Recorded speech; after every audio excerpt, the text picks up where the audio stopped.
మా computer operator అసోసియేషన్కు sir చాలా మాకు గౌరవ అధ్యక్షులుగా గౌరవ సలహాదారుగా మొదటి నుంచి వెళ్ళి మా ఉపాధి హామీ ఎస్టాబ్లిష్ అయిన దగ్గర నుంచి వెళ్ళి వారి సంఘాలకైతే ఎంతైతే ఆయన చొరవ తీసుకున్నాడో ఎట్ ద సేమ్ టైం మాకు కూడా అదే ఇంతియాజంతో ఆయన మాకు సలహాలు ఇస్తూ మా సంఘాలన్నింటినీ ఎస్టాబ్లిష్ చేసిన దాంట్లో రాఘవేంద్రరావు సార్ పాత్ర పూర్తిగా ఉన్నది. అందులో మా సంజీవ్ అన్న మొన్న లాస్ట్ ఇయర్ జరిగిపోయాడు. ఆయన టీఎల్ఎస్ సంఘం అధ్యక్షులుగా ఉండే నల్గొండ నుంచి వెళ్ళి సార్తోని మరియు మోహన్ రావు సార్ ఇద్దరు మాకు రెండు కళ్ళలాగా నల్గొండ నుంచి వెళ్ళి మాకు ఎప్పుడు కానీ సలహాలు సూచనలు ఇస్తూ సారు మాకు ఉండేది. మా దగ్గర మా సంపత్రావు సార్, శ్రీనివాస్ కుమార్ సార్, మిగిలిన మా సీఓలు అందరూ ఇప్పుడు అప్పుడున్న ఎంపీ వాళ్ళందరూ వారితో కూడా ఎప్పటికప్పుడు అనుబంధంతో మేము మెలిగే వాళ్ళం.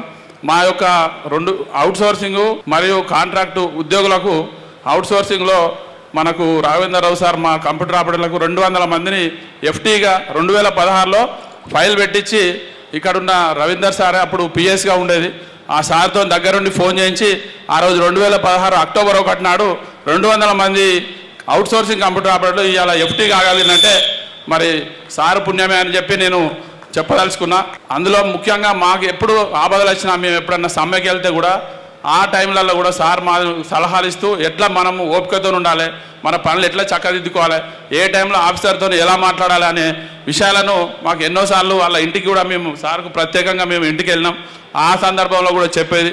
ఒక సందర్భం గుర్తుకొస్తే 2015-16 మధ్యలో మేము ఒక విషయంలో సెక్రటరీ దగ్గర పోతే చాలాసేపు నిలబడి ఆఖరికి సారు ఆ ఫుట్బోర్డ్ మీద కూర్చున్నాడు. మేము మా అందరితో పాటు ఆ స్థాయిలో, అంటే మేము ఈ సందర్భంగా ఎందుకు చెప్తున్నానంటే చిన్న ఉద్యోగులమైన మాతోని ఆయన స్థాయి మర్చి ఆయన ఎంత హోదా ఉన్నా కూడా మాతోని మమేకమై ఇవాళ మా ఈ రిటైర్మెంట్కు మా ఉద్యోగులందరం ఆయన మీద ప్రేమతోని ఉత్సాహంగా స్వచ్ఛందంగా మేము వచ్చినామంటే ఇది ఆయన మీద అభిమానంతో వచ్చినాం.